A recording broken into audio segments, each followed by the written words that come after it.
लोकसभा चुनाव में चाहे अभी कुछ महीनों का वक्त बाकी हो, लेकिन सभी दल अपने नफे नुकसान को देखते हुए गठजोड़ करने में लगे हुए हैं। AIADMK ने रविवार को CPI के साथ चुनाव पूर्व समझौते का ऐलान किया, तो आज इस नए कुनबे में CPM भी जुड़ गया।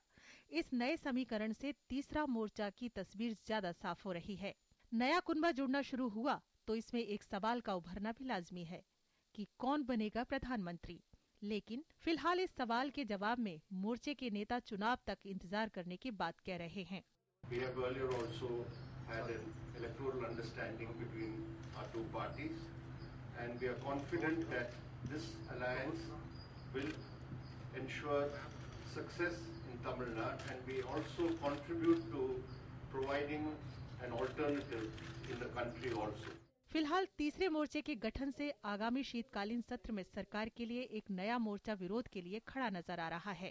All India Anna DMK and the Communist Party of India Marxist have decided to enter into an alliance to face the forthcoming Lok Sabha elections together. The question of discussing and deciding who the next Prime Minister will be will arise only after the election results are out.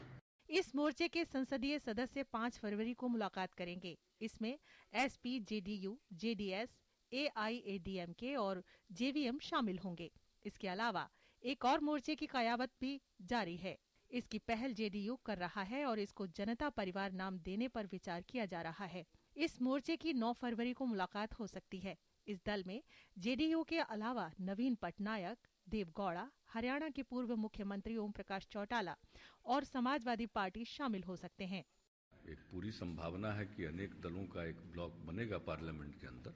इसके लिए वामपंथी दलों ने इसकी पहल की है और हम लोगों ने उसका समर्थन किया है और फिर अनेक दलों से बातचीत हुई है उनकी, और उसके आधार पर 5 फरवरी को एक मीटिंग होगी और मीटिंग के बाद इसके बारे में अंतिम दिल्ली में। तीसरा मोर्चा गठित करने की कवायदें ज्यादातर विफल ही हुई हैं। इसके बावजूद लोकसभा चुनाव से पहले इस तरह का एक मोर्चा अगर फिर से बनने की राह पर है तो इसकी पहल करने वालों के साहस की दाद देनी चाहिए। सिर्फ यही नहीं कि केंद्र में गैर कांग्रेस, गैर भाजपा की सरकार बनाने के इच्छुक ये गठजोड़ अभी खुद को तीसरा मोर्चा कहने की जल्दबाजी में नहीं है, बल्कि आगामी 5 फरवरी से शुरू हो रहे सत्र में इन्होंने संसद के भीतर आपसी तालमेल बनाने का संकेत दिया है। अभी न तो इसका स्वरूप तय है, न ही इन दलों की प्रतिबद्धता के बारे में ठोक बजाकर कुछ कहा जा सकता है। लिहाजा ये पहल कदमी तो ठीक है,